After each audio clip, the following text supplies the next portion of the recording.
The distress signal came through at 400 hours. Captain Day was drinking his third cup of coffee when the communications officer called out from her station.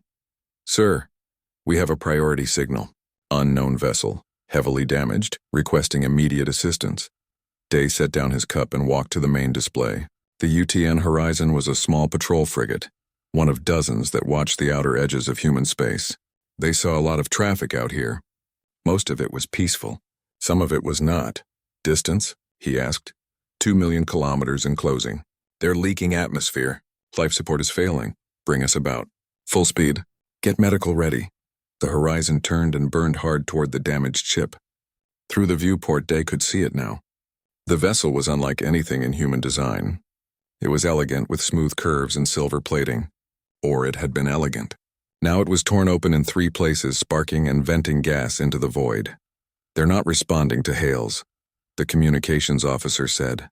"But I'm picking up a weak signal. It's not a distress call. It's a diplomatic identification code." Dave felt his stomach tighten. Diplomats meant politics. Politics meant complications. But a ship was dying and there were people aboard. That made it simple. "Get a shuttle ready." "I'm going over." The shuttle crossed the gap in 4 minutes. Day wore his vacuum suit and carried an emergency kit. 2 Marines came with him just in case. When they docked with the damaged vessel, they found the airlock barely functional. Inside, the ship was dark. Emergency lights flickered red. The air was thin and cold. Day's suit sensors showed breathable atmosphere, but only just. They moved through the corridors, following the life signs on their scanners. They found him in what looked like a command room. He was tall and thin, with gray skin and 4 arms. His species was unknown to Day, but his intent was clear. He wore robes marked with symbols that looked official. He was injured, bleeding a dark blue fluid from a wound on his side. "Please," the alien said in broken English. "I am Ambassador Kale. I must speak to your leaders." "It is urgent." Day knelt beside him. "Easy. We'll get you fixed up first." "Can you walk?" "There is no time," Kale said. His voice was desperate. "My people are dying. The Ravagers are coming. We need help." "You'll get help," Day said. "But first you need to survive. Come on." They brought Kale aboard the Horizon.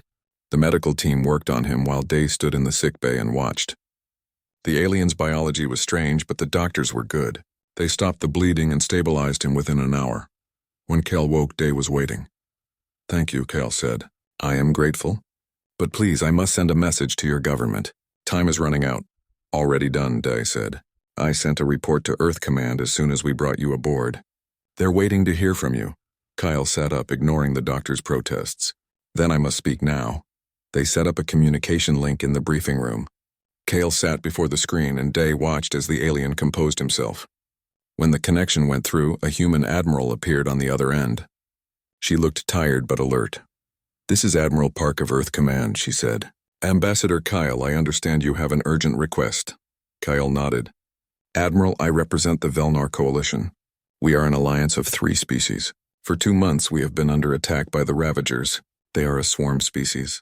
They consume everything. 12 of our systems have fallen. Our fleet is destroyed. We are losing." He paused, and Day could see the pain in his alien eyes. "We are evacuating our core worlds," Kale continued. "But we need time. We need ships to hold the line while our civilians escape. Any ships, even a few, would help. You are the nearest civilization that the Ravagers have not yet attacked. Please. We are begging for help." Admiral Park was silent for a moment. She looked at something off-screen, then back at Kale. "How many ships do you need?" she asked. "A dozen would buy us a week," Kyle said. 20 would buy us 2 weeks. That would be enough time to save millions of lives. "And where is your evacuation taking place?" Kale provided coordinates and strategic data. He spoke for 20 minutes, explaining the situation in detail. The Admiral listened without interrupting. When Kale finished, she nodded. "We'll help," she said simply. "Stand by for fleet deployment. Estimated arrival time is 9 days." Kale's relief was visible. "Thank you, Admiral." "Thank you. However many ships you can spare, we are grateful. Even 5 or 6 would make a difference." Admiral Park smiled slightly. "We'll see what we can do. Captain Day will bring you to Earth orbital. We'll have better medical facilities there, and you can coordinate with our command staff." The transmission ended. Kale turned to Day. And for the first time since they found him, he looked hopeful. "Your people are kind," he said. I know humans are a young species. You have only been in space for a few decades. I know you cannot spare many ships, but whatever you can give, it will save lives. Day didn't know what to say to that. He had seen the mobilization orders come through on his personal display during the transmission. The codes were clear. This wasn't a small operation, but he wasn't going to spoil the surprise. We'll do what we can, he said. The Horizon set course for Earth. It took 3 days at full burn. During the journey, Cale recovered from his injuries. He spent most of his time in the observation lounge, watching the stars. Day found him there on the second day. Your ship is beautiful, Kyle said. Simple but strong. Very practical. That's the human way, Day said. We build things that work. How long has your species been traveling the stars? Cale asked. 47 years since the first colony ship. 12 years since we made contact with other species. Kyle looked surprised. So young. And yet you have warships like this. We've always had warships, Day said. It's what we do. We hope for peace, but we prepare for war. A wise philosophy, Cale said. I wish my people had learned it sooner. We were peaceful for so long we forgot that the universe is not always kind. Now we pay the price when you'll rebuild, Day said. After we help you drive off these ravagers. Cale made a sound that might have been a laugh. Drive them off? Captain, your optimism is touching. But the ravagers have never been driven off. The best we can hope for is to escape and hide. With your help, perhaps we can save some of our people before the swarm consumes everything we built. Day thought about the mobilization codes he had seen. He thought about what was probably happening back home right now. He smiled. Ambassador, he said, I think you're going to be surprised. When they arrived at Earth orbit, Cale pressed his face to the viewport. He saw the blue planet below, surrounded by orbital stations and satellites. He saw ships moving in organized patterns. He counted 10 vessels that looked like military craft. Your home is well defended, he said. It is, Day agreed. Those 10 ships there, are they part of the help you will send? Day looked at the small patrol group Kyle was pointing at. He smiled again. No, he said. Those are staying here. The fleet we're sending is still getting ready. You'll see it soon. Kyle felt grateful. If humans could spare 10 ships and still keep these for defense, perhaps they would send 15 or even 20 to help. It was more than he had dared hope for when he began his desperate journey. He had no idea what was actually coming. Armstrong Point was the largest orbital station above Earth. It housed 50,000 people and served as the primary military coordination center for human space. When the shuttle docked, Cale was met by a human woman in a dark blue uniform. Ambassador Cale, she said, offering her hand in the human greeting. I'm Commander Yuna. I'll be your liaison during your stay here. Cale took her hand carefully. His species had 4 hands, and he was never sure which human hand to shake. Commander, thank you for your hospitality. This way, Yuna said. We've prepared quarters for you. After you rest, we can discuss the tactical situation. As they walked through the station, Kyle noticed the activity around him. Humans moved with purpose through the corridors. Displays showed ship movements and supply calculations. Everyone seemed busy but not panicked. It was the kind of organized chaos that came from experience. You seem very prepared, Cale observed. We've been ready for something like this since we first learned there were other species out here, Yuna said. Most of them were friendly, but we knew that couldn't last forever. A pessimistic view. A realistic one, Yuna corrected. Hope for peace, prepare for war. That's humanity's motto. They reached a suite of rooms with a viewport showing Earth below. Cale was impressed. These were diplomatic quarters far better than he expected for a refugee. Rest, Yuna said. I'll come get you in 4 hours. We'll talk about the fleet then. Cale slept poorly. His dreams were filled with images of the Ravagers tearing through Coalition space. When Yuna returned, he was already awake and staring at the planet below. How does your world stay so united, he asked. The Coalition took centuries to form, and we are only 3 species. We're not that united, Yuna said with a slight smile. We still argue about everything. But when someone threatens us from outside, we put our differences aside quickly. It's a survival trait. They went to a command center deep in the station. Holographic displays showed star maps and ship positions. Cale saw dozens of vessels moving in patterns around Earth and its moon. He tried to count them but lost track. Your fleet is impressive, he said. This isn't the fleet we're sending, Yuna said. This is just the Home Defense Force. The expeditionary fleet is gathering now. She pulled up a new display. It showed a region of space near Mars. Kyle saw ship icons appearing in clusters. The numbers kept growing. How many ships are you sending? He asked. Yuna smiled. You'll see. We should have a full count by tomorrow. Kale wanted to press for details, but human customs were still strange to him. Perhaps it was rude to ask directly. He decided to wait. Over the next few days, Kale learned more about humanity. They were a young species by galactic standards, but they had a long history of conflict among themselves. They had fought thousands of wars before they unified enough to reach the stars. This experience had taught them lessons that the peaceful coalition had never learned. He met with human military planners. They asked detailed questions about Ravager, tactics, coalition defensive positions, and civilian evacuation routes. They took notes on everything. They built computer simulations and ran battle scenarios. Kyle was impressed by their thoroughness, but he was also confused by their confidence. These humans acted as if they were planning a rescue operation, not a desperate delaying action. When he mentioned this to Yuna, she just smiled and said, "Trust us." On the 6th day, Yuna took him to an observation deck. Through the massive window, Kale could see deep space, and he could see ships. Dozens of ships hung in formation. They were brutal in their simplicity. No elegant curves like coalition vessels, just angular hulls covered in armor and weapons. Each one looked like it was built for only one purpose: war. These are assault frigates, Yuna explained. Fast, heavily armed, good for screening larger vessels. We're sending about 900 of them. Kale felt his breathing slow. 900? Plus the cruisers, carriers, and dreadnoughts, Yuna added casually. But those are still assembling near Mars. How many cruisers? Kale asked weakly. 400 last count, but more are coming from the outer colonies. Kale sat down. His legs suddenly felt weak. Commander, I think there has been a misunderstanding. We asked for help with an evacuation, a few ships to buy us time. We cannot repay a debt for hundreds of vessels. Yuna sat beside him. Her expression softened. Ambassador, let me explain something about humans. When someone asks us for help, we don't give the minimum. We give what's needed, and right now, your people need more than a few ships. But this is too much, Kyle protested. This is an entire fleet. This is the kind of force that conquers star systems. No, Yuna said firmly. This is the kind of force that saves them. Over the next 3 days, Kyle watched in growing disbelief as more ships arrived.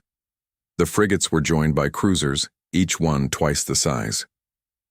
Then came the destroyers, smaller but faster, moving in coordinated groups. Support ships arrived carrying supplies, medical equipment, and repair systems. And then the carriers came. They were massive, each one large enough to hold hundreds of smaller craft. Their launch bays glowed with activity as fighters and bombers moved in and out. Kale counted 6 of them before he stopped counting. His mind couldn't process the scale anymore. On the 8th day, Commander Yuna found him in his quarters.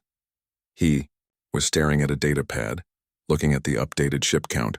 The numbers seemed impossible. 300 warships, he said quietly. You're sending 300 warships. Plus support vessels, Yuna added. And we're not done yet. The big ones are coming tomorrow. Bigger than the carriers? Much bigger. Kale looked at her. Commander, please be honest with me. Is this an invasion?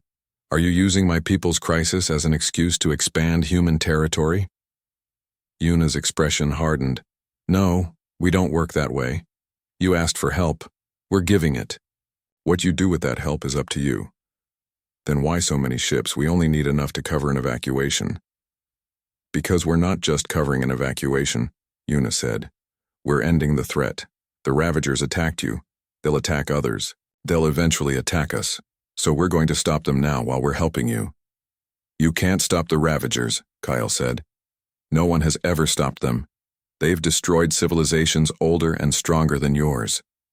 Maybe, Yuna said, but those civilizations probably didn't send enough ships. The next morning, Yuna came to get Kyle early. Come on, she said. You need to see this. They went to the main observation deck. It was crowded with humans, all watching the viewport. Kale pushed through to the window and looked out. The dreadnoughts were arriving. They were enormous. Each one was 3 times the size of the carriers. Their hulls were layered with armor plating that could survive direct hits from weapons that would vaporize smaller ships. Weapon systems covered every surface. They moved slowly but with absolute confidence like ancient predators that feared nothing. Kyle counted 10, then 20, then 30. How many? He whispered. 40, Yuna said. That's all we can spare without leaving Earth vulnerable. 40 dreadnoughts plus 6 carriers, plus 400 cruisers plus 900 frigates, plus 2,000 smaller vessels, plus support ships, medical ships, and mobile shipyards. Kale finally understood. The humans hadn't sent a rescue force. They had sent an armada. They had mobilized for total war. Admiral Sung will command the fleet, Yuna said. You'll meet him tomorrow. He's on the flagship now, coordinating final preparations. Kale couldn't speak. He just stared at the fleet gathering outside. Ship after ship after ship, more military power than he had ever seen in one place. The humans had been in space for 47 years, and in that time, they had built an empire of warships. Tomorrow, he would meet their admiral. Tomorrow, they would leave for coalition space. And tomorrow, the Ravagers would learn what it meant to ask humanity for help. The shuttle that took Kale to the flagship was small and plain. It moved through the assembled fleet like a tiny fish swimming through a school of metal whales. Every direction Kale looked, he saw warships. They stretched into the distance until they faded into points of light. How do you even coordinate this many vessels? He asked the pilot. Very carefully, the young human said with a grin. But the admiral is good at his job. Best fleet commander humanity has. They approached the flagship. It was called the UTS Indomitable, and the name fit. The ship was almost 3 kilometers long, covered in weapons and armor. It looked like someone had taken a mountain and taught it to fly. Launch bays lined its sides. Massive cannon turrets tracked their approach with automated precision. That's home for the next few weeks, the pilot said. Try not to get lost. It's got 12,000 crew and enough corridors to walk for days. The shuttle docked in one of the smaller bays. Kale was met by a squad of Marines in full combat armor. They saluted with precision and escorted him through the ship. The corridors were wide and functional. Everything was marked with clear signs in multiple languages, including his own. The humans had prepared thoroughly. They brought him to the command center. It was a large room filled with displays and workstations. Dozens of officers moved between stations, calling out reports and coordinating ship movements. At the center of it all stood a man in a dark uniform with Admiral's insignia on his collar. Admiral Sung was shorter than Kale expected. Most humans were short by coalition standards, but Sung seemed almost small. But when he turned to face Kale, his eyes showed the kind of experience that came from decades of command. This was a man who had seen combat and survived. Ambassador Kale, Sung said, offering his hand. Welcome aboard the Indomitable. Kyle shook his hand. Admiral, I am honored. And overwhelmed. I imagine so, Sung said. Commander Yuna told me you were surprised by the size of the fleet. Surprised is too small a word, Kyle admitted. Admiral, I must be honest. We asked for a few ships. Perhaps 20 at most. You have brought thousands. This is beyond anything we expected or can repay. Sung gestured to a smaller room off to the side. Let's talk in private. They went into what looked like a conference room. A holographic display showed the star map between Earth and Coalition space. Sung pulled up a chair and sat. Kale did the same. Ambassador, let me tell you something about humanity, Sung began. We're a young species. We've only been in space for a few decades. But we've been fighting for thousands of years. Wars are in our history like water is in an ocean. We know what they cost. We know what they require. He pulled up an image of the Ravagers from Coalition intelligence. The creatures looked like a nightmare of teeth and claws. When someone like you comes to us and says an enemy is killing your people, we have 2 choices. Sung continued. We can send a token force and watch you die slowly. Or we can send enough force to actually solve the problem. We chose option 2. But the cost, Kale said. The resources, the risk to your people, is less than it would be if we waited, Sung said. The Ravagers won't stop with you. They'll keep expanding. Eventually, they'll reach human space. Better to stop them now with allies than to fight them alone later. Kale understood the logic, but the scale still seemed impossible. How does your civilization afford this? A fleet this size must consume enormous resources. Sung smiled slightly. We have a saying, peace is expensive, but war is cheaper when you win quickly. We maintain a large military because we learned the hard way that being unprepared costs more lives in the long run. He pulled up another display showing human military organization. Kale saw numbers that made his head spin. Humanity had 10 full fleets. Each fleet had thousands of ships. They had military academies on 6 worlds. Their entire economy was structured to support rapid mobilization if needed. You build for war even in peacetime, Cal observed. We build for peace, Sung corrected. But we remember that peace requires strength. No one attacks the strong. They attack the weak and unprepared. A young officer interrupted them. Admiral, all fleet elements have reported ready. We can depart on your order, Sung nodded. Begin departure sequence, standard formation. We'll brief all ships once we're underway. He turned back to Kale. You should come to the command center. You'll want to see this. They returned to the main room. The displays showed the entire fleet from multiple angles. Sung took his position at the command station and spoke into the communication system. All ships, this is Admiral Sung. Prepare for departure. Formation Alpha 7. Carriers to center, screens to flanks, dreadnoughts to vanguard, execute. The display lit up with movement. Thousands of ships began moving in perfect coordination. They formed into groups, each group taking its assigned position. The carriers moved to the protected center. The frigates spread out in screening positions. The dreadnoughts formed a wall at the front of the formation. It was like watching a dance performed by metal giants. Every ship knew its place. Every movement was calculated and precise. In 20 minutes, the entire fleet had formed into a traveling formation 3,000 kilometers across. Jump drives charging, an officer reported. All ships report ready. Execute jump, Sung ordered. The fleet vanished from Earth space in a flash of light. Reality twisted around them as they entered faster than light travel. Kale felt his stomach turn, but the humans seemed unaffected. They had done this thousands of times. 9 days to Coalition space at combat speed, Sung said. We'll use the time to run simulations and brief all commanders. I'll need you to provide detailed intelligence about the Ravagers. Over the next 9 days, Kyle watched the human military machine in action. They ran combat drills constantly. Fighter pilots practiced attack runs. Gunnery crews ran firing simulations. Damage control teams rehearsed emergency procedures. Every moment was used to prepare. Sung held daily briefings with his commanders. Kale attended them all. The humans had a way of planning that was different from coalition tactics. They didn't just plan what to do. They planned what to do when those plans failed. They had backup plans for their backup plans. What if the Ravagers split their forces? A carrier commander asked during one briefing. Then we split ours, Sung said. 3rd and 7th carrier groups will form a rapid response element. They can reach any point in the battle space within 2 hours. What if they concentrate everything on one target? Then they'll run into the dreadnought line, Sung said. And dreadnoughts don't break. On the 7th day, Kale was in the observation deck when Commander Yuna joined him. They watched the stars move past in faster than light travel. Your people are preparing for total war, Kale said. This isn't a rescue mission. This is an invasion. It's both, Yuna said. We'll rescue your people, but we'll also destroy the Ravagers. Those goals aren't separate. They're the same thing. And if you can't destroy them, Yuna looked at him, then we'll die trying. That's also the human way. On the 9th day, they prepared to drop out of faster than light travel. Sung had Kale on the command deck when they made the jump back to normal space. All hands battle stations, Sung ordered. We're entering coalition space. Expect contact with friendly forces. Do not fire unless fired upon. The fleet emerged in coalition space in perfect formation. Kale immediately tried to contact the coalition government. He needed to warn them, needed to prepare them for what was coming.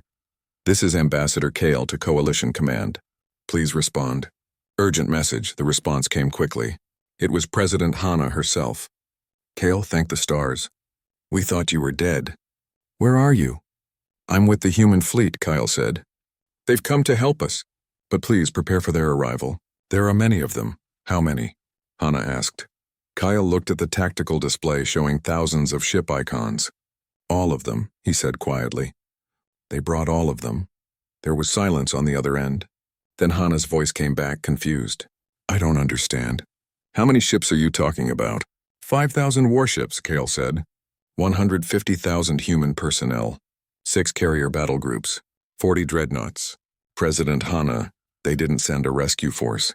They sent their entire military. Another pause. Longer this time. When Hana spoke again, her voice was shaking.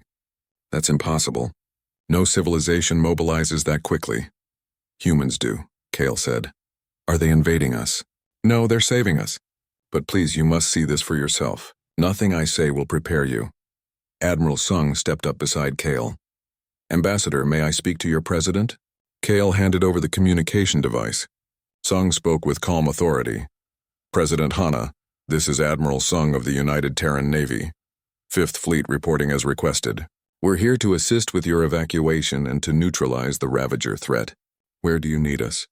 And just like that, the war to save the coalition had begun. President Hana stood in the Planetary Defense Center and watched the sky fill with warships.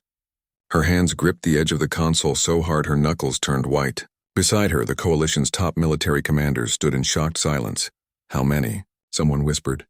All of them, Hana replied quietly. They brought all of them. The tactical display showed ship after ship emerging from faster-than-light travel. The computer tried to count them but kept revising the number upward. 1,000, 2,000, 3,000. The numbers climbed until the system simply displayed multiple contacts and stopped trying. Defense platforms are targeting them, a security officer reported. His voice was panicked. Should I tell them to stand down? Yes, Hana shouted. Stand down immediately. These are allies. The officer sent the override codes. The automated weapons platforms around the planet powered down just as they were about to fire.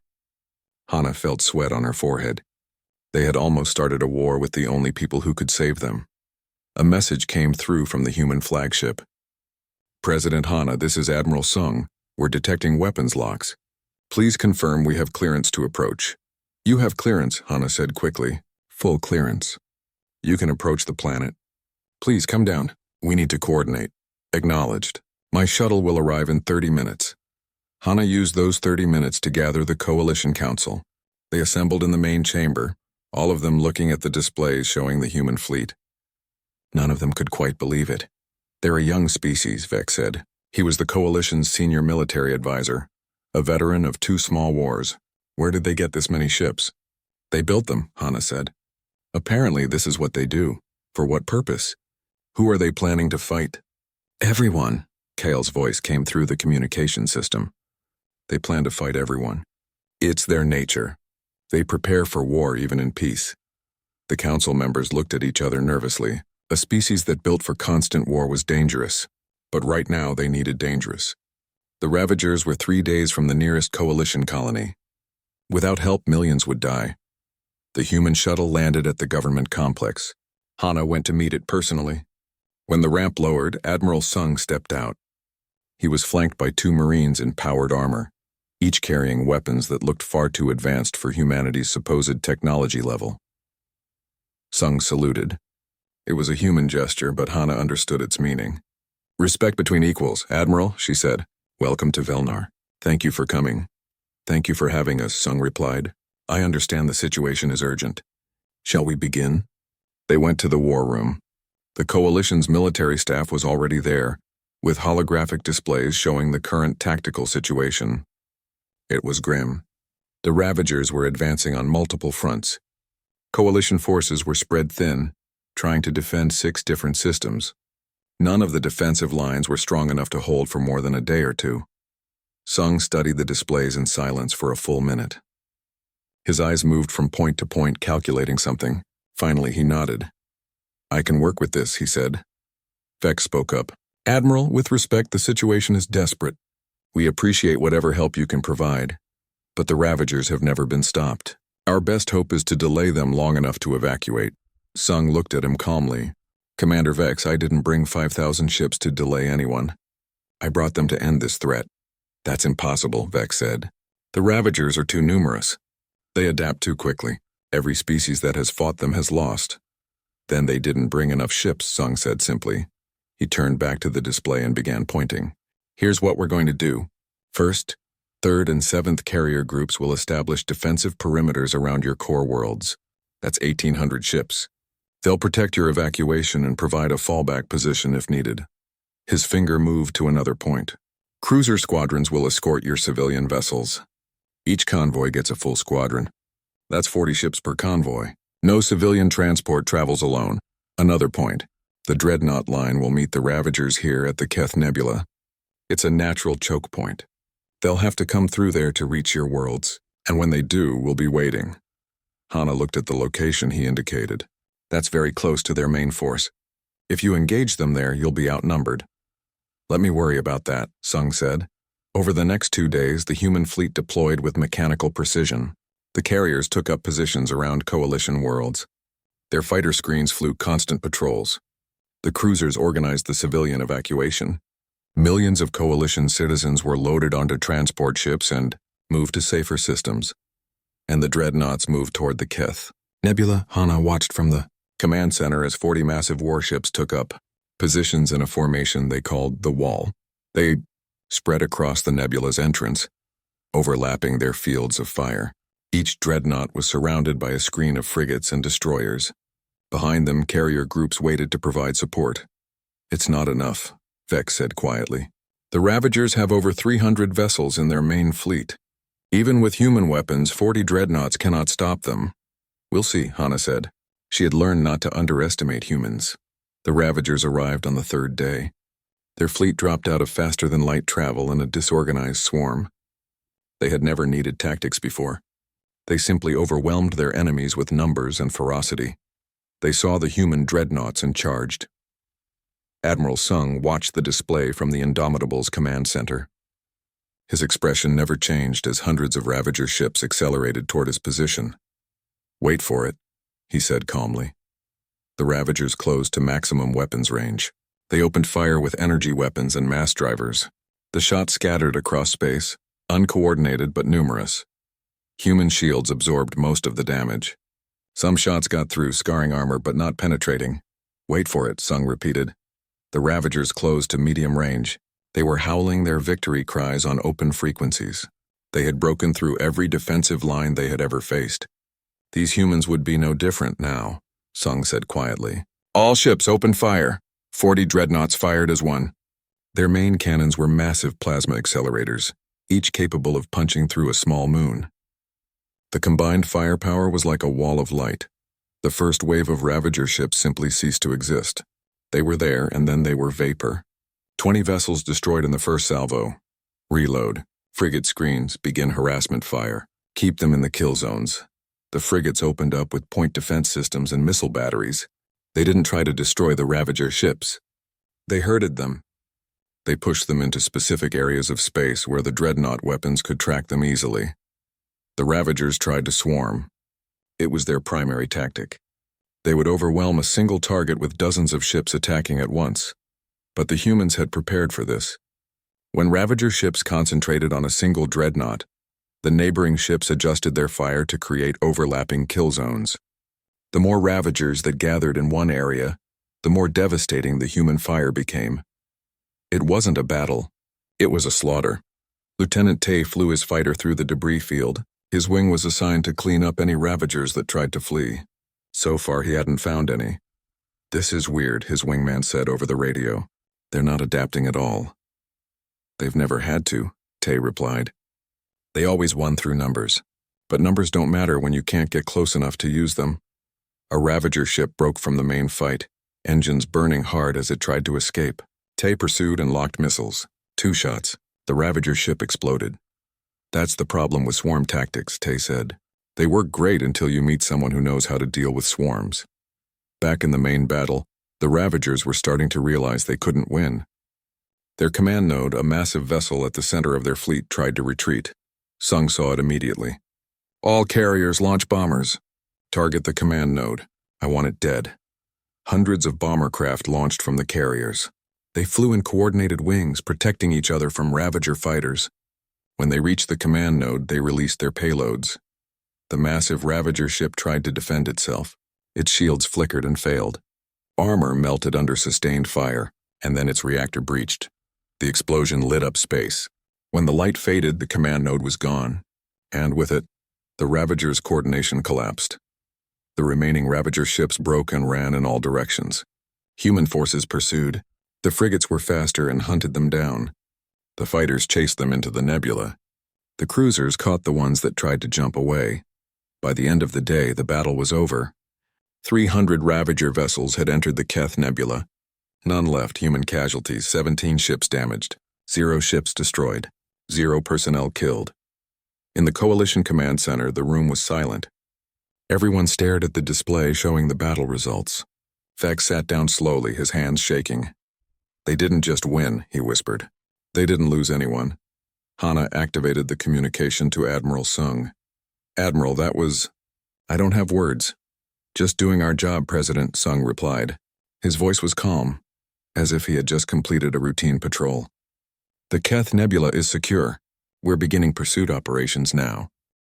The hunt lasted 2 weeks. Human fleets moved through Coalition space like a storm. They hit Ravager positions with overwhelming force. They liberated occupied worlds. They destroyed supply depots. They chased fleeing ships to the edges of known space. The Ravagers had never encountered an enemy like this. Every time they tried to make a stand, the humans simply brought more ships. Every time they tried to hide, human sensors found them. Every time they tried to adapt, the humans had already changed tactics. In the command center on Velnar, President Hana watched reports come in. System after system was being cleared. Worlds that had been lost for weeks were suddenly free again. Millions of Coalition citizens who had been enslaved by the Ravagers were being rescued. "They're not just fighting," Vex said, studying the tactical reports. "They're dismantling the entire Ravager occupation infrastructure. They're rescuing prisoners. They're even leaving behind garrison forces to protect the liberated worlds." "This is more than we asked for," Hana said quietly. "This is more than we could have imagined," Vex corrected. Ambassador Kale had remained on Velnar during the campaign. He watched the same reports, feeling emotions he couldn't quite name. Gratitude, certainly, but also something like guilt. His people had dismissed humanity as a young, minor species. They had thought humans would send a token force out of politeness. Instead, humanity had shown the Coalition what true military power looked like. On the 14th day, Admiral Sung sent a message requesting a meeting. Hana received him in the council chambers. The entire Coalition government was present. They wanted to see the man who had saved their civilization. Sung walked in with Commander Yuna and Captain Day. They looked tired but satisfied. These were soldiers who had completed their mission. "President Hana," Sung said, saluting, members of the Coalition Council. "I'm pleased to report that all Ravager elements have been cleared from Coalition space. The occupation is ended." The room erupted in applause. Several council members were crying. Hana felt her own eyes water. "Admiral," she said when the noise died down, "you have saved our species. All 3 of our species. We owe you a debt we can never repay." Sung shook his head. "You don't owe us anything. You asked for help. We gave it. But the cost," Hana protested. "The resources you used. The risk to your people. Surely we must compensate you somehow." "Your gratitude is enough," Sung said simply. "We didn't come here for payment. We came because it was right," Vex spoke up. "Admiral, I must ask. Your forces were incredibly effective. Your tactics, your coordination, your technology. How did humanity become so powerful in such a short time?" Sung considered the question. "We're not more powerful than you. Our ships aren't better. Our weapons aren't more advanced. We just have more experience with war." "But you've only been in space for 47 years, Vex said. "We've been in space for 47 years, Sung agreed. "But we've been at war for 5,000. Before we reached the stars, we fought each other. Humans have fought more wars than any species in the galaxy. We've learned from all of them." He pulled up a holographic display. It showed human history, conflict after conflict stretching back centuries. "We know how to organize supply lines because we've starved without them. We know how to coordinate fleets because we've lost battles to confusion. We know how to treat war like a science because we've died when we treated it like glory." The room was silent. Sung continued. "The Coalition is peaceful. That's admirable. But peace made you vulnerable. You forgot that the universe isn't always kind. You forgot that sometimes the only answer to violence is greater violence. And now we pay the price for our forgetfulness, Hana said quietly. Now you learn, Sung corrected. That's the important part, learning from this. Over the next few days, the human fleet began preparations to return home. But before they left, Admiral Sung made an offer. We'd like to help you rebuild your defenses, he said during a final council meeting. We can provide training, share tactical knowledge, help you design ships that can defend your space. Why? Hana asked. You've already done so much. Because next time we might not be close enough to help, Sung said. You need to be able to defend yourselves. And honestly, we could use allies out here. The galaxy is a big place. Better to have friends than to stand alone. The coalition accepted. Over the following months, human military advisors arrived. They set up training academies. They taught coalition officers human tactics. They helped redesign coalition ships with lessons learned from the Ravager War. The changes were dramatic. Coalition military thinking evolved from defensive to proactive. Their ships became less elegant but more practical. Their tactics became more aggressive. Some coalition citizens worried they were becoming too much like humans. Too warlike. Too focused on military strength. President Hana addressed these concerns in a public speech. We are not becoming human, she said. We are learning from them. There is a difference. We can be peaceful and still be prepared. We can hope for the best and still plan for the worst. The humans taught us that strength protects peace. Weakness invites conflict.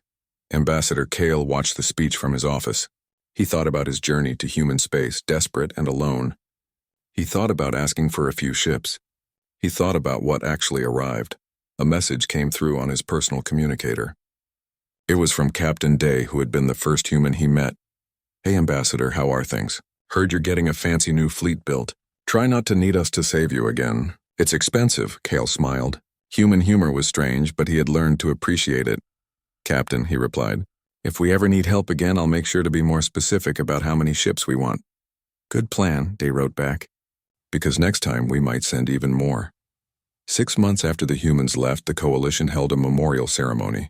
It was for all those lost in the Ravager War. Millions had died before the humans arrived. The ceremony honored them and celebrated those who survived. At the end of the ceremony, they unveiled a monument. It was a simple stone pillar with words carved in both coalition and human languages. They asked for help. We sent everything we had. May we never forget the cost of peace or the price of being unprepared. Below that, in smaller letters, in gratitude to humanity. You gave us more than we asked for. You gave us what we needed. Admiral Sung had returned to Earth, but he watched the ceremony through a communication link. When it ended, President Hana contacted him privately. Admiral, she said, I have a question I've wanted to ask since you first arrived. Go ahead. Why did you really come? The truth, not the diplomatic answer. Sung was quiet for a moment. Then he smiled slightly. You want the truth? Fine. We came because we saw what was happening to you and we knew it could happen to us. We came because strength without purpose is tyranny, but strength with purpose is protection. We came because someone asked for help and we could give it. He paused. But mostly we came because it was right. Sometimes that's reason enough, Hana nodded. Thank you, Admiral, for everything. You're welcome, President.